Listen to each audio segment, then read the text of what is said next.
Hi, Allie. It's Morgan. I'm here replying to your discussion board number 3 topic for diversity in the United States. I thought it was a really interesting observation for you to make that men on magazines usually do not smile, while the women on magazines usually do smile. This is something I definitely have never noticed before, but I went back through my magazines and I also found that to be very true.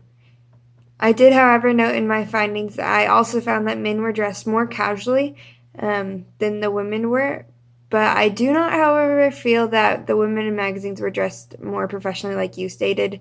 Um, as far as my magazines, I found that the women were not dressed casually, but they were not dressed professionally. I found that they were dressed mainly suggestively.